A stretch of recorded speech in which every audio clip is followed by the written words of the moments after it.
Last week, I briefly explained the basics of the Louvre Abu Dhabi. Today, we will talk about foundation, filing, other issues, and waterproofing.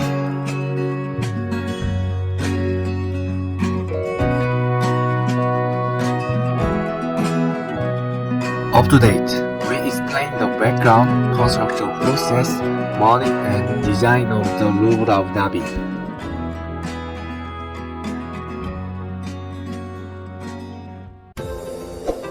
First, I will explain the foundation more detail. The approximate order of the building's foundation process is as follows. First, they create abandonment to retain temporary platform. Second, they used import fill to displace water and create platform. Third, they installed cut-off wall and well points and begin dewatering. Fourth, they excavate basement areas and began to build concrete pile. Finally, the basement floors built on the ground. The first thing that started was to build a temporary coastline. A 15.3 meter high rock was placed, and a bank made of sand was placed on it to create a rock-filled abandonment. This abandonment prevented the inflow of seawater. The water in the enclosed area will be displaced by selected fill material. After filling the abandonment with fill material, concrete piles were driven, which is made by the MIP method. This concrete pile was inserted in a shape interlocked with the bedrock of the island.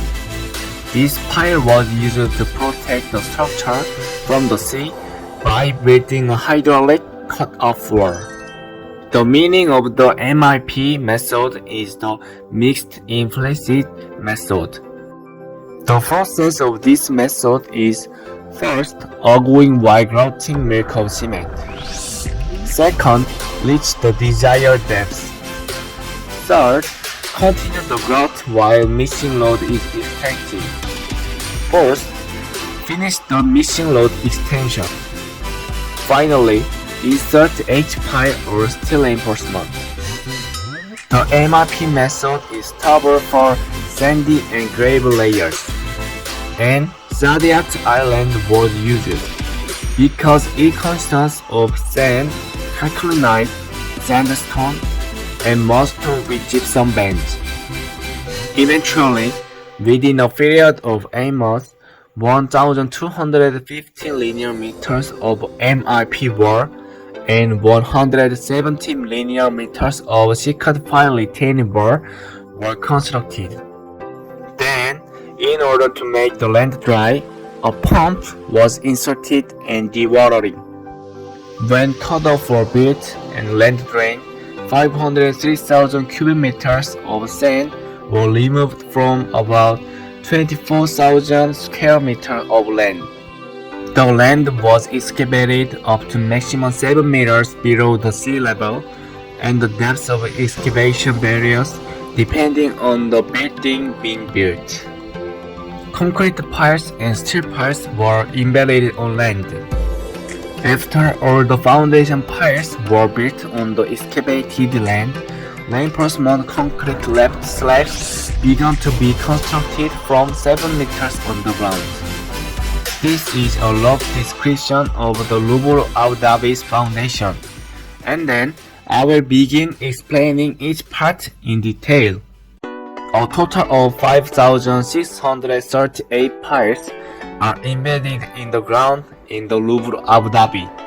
There are 4,298 steel piles and 1,340 concrete piles. If you laid them each end to end, they just about 94.2 km, which would take you almost from Abu Dhabi to Dubai. The dimensions of the pile used here are generally about 20 meters in height and 0.36 meters in width and length. Variation in H-pile properties can be used to design a pile specifically for the project requirement. First, additional pile joint may be created to add a length until the pile reaches the approximate depth or number of hits.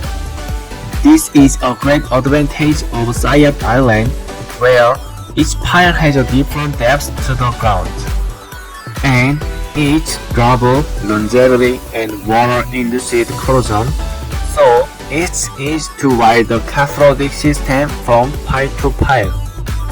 In addition, the larger the project and the larger the pile capacity, the more escalate the support force needs to be measured. In this respect, Louvre Abu Dhabi is a very large project and use a lot of piles. Recommends using H pile, which is relatively easy and economical. The next video is a pile driving simulation.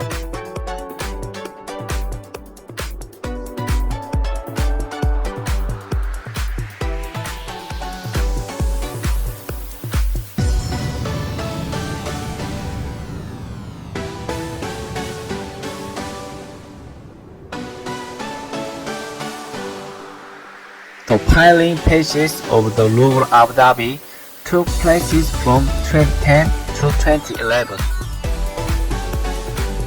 The reason for using piles can be found in the soil of Sayat Island. The barrier island, Saadiyat, take the form of oily sand shores and coral banks that are separated by steeply incised tidal channels. The national ground conditions typically comprise a mantle of made ground or recent sand deposit over interbed sandstone, calcareous sandstone, and calcarenate, down to approximately 80 meter to 22 meter below existing ground level.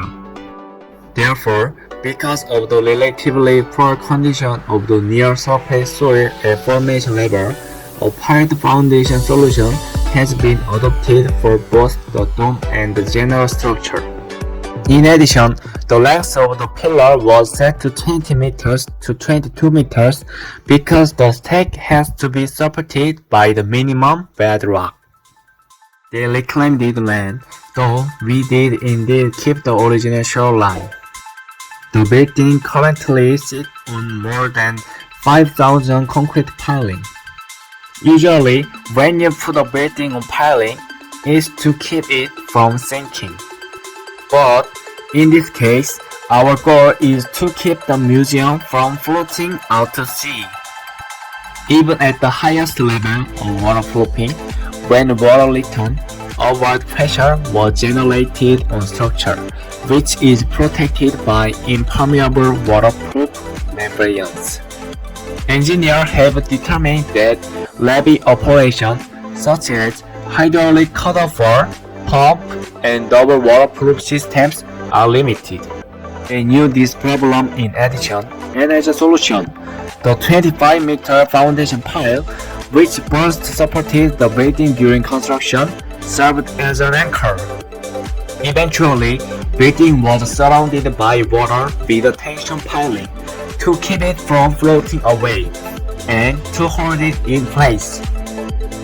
In addition, in January, it signed a $650 million main contract for joint ventures in Arab Tech, Sanjos, and Agor Abu Dhabi. Various waterproof systems exist at this construction site, as it is related to water. Among them, in the case of concrete piles, a water bar is laid waterproof concrete, poured to the top, as the membrane rolled to the perimeter of the pile. An extreme level of care had been taken in the design and construction of the waterproofing. All of it monitored and controlled at a distance, using an electronic system in the building above. It can then pump ground in through a network of pipes and junction boxes. Finally, the TTK leak detection system was introduced to defend the museum for water. A 3,450-meter cable has been installed and all systems are monitored through 3 advanced digital control panels. The system provides 24-hour, 365-day monitoring of potentially damaging water or dangerous liquid leaks. Now, we are going to look at how the Lubru Abu Dhabi's marine works has been executed as one of the biggest challenges in the construction process, focusing on the flooding preparation.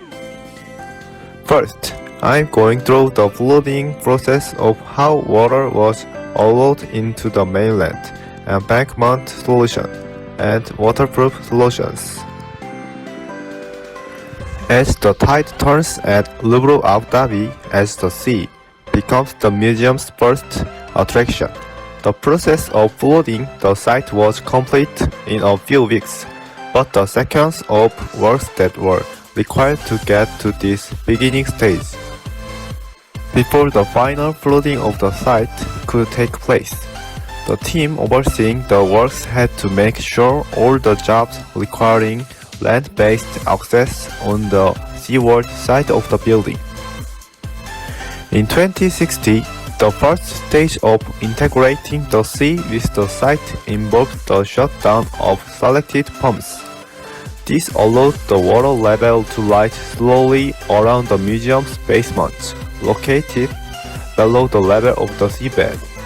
During this process, the various shallow tidal pools which surround Lubru Abu Dhabi were filled with seawater. During the second stage, the remaining pumps were shut down and seawater was pumped inside the temporary hydraulic cut-off wall for 6 years. Continual inspections were carried out to ensure that no evidence of ingress detected within the basement structure. The third and final stage involved further pumping of seawater within the temporary walls and around Lubru Abu Dhabi, raising the water level to match the sea level. This was followed by the removal of the hydraulic cut-off wall and the final construction of permanent marine sea defenses, which complete the full integration of the sea with Lubru Abu Dhabi. The process of flooding the site was carried out in 4 carefully controlled stages and took approximately 8 weeks to complete. Finally, the waters fully returned by removing and lowering rebattlement and temporary platform and allowing areas to flood, creating a lagoon on the mainland.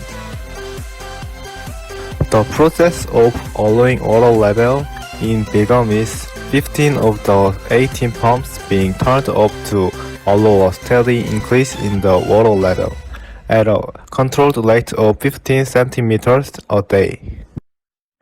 That's how flooding process executed so that they can fully launch Jean Nouvel's vision for the Lubru Abu Dhabi.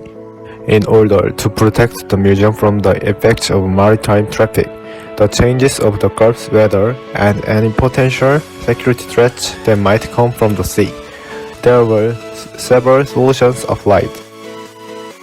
The Lubru Abu Dhabi included onshore and offshore structures.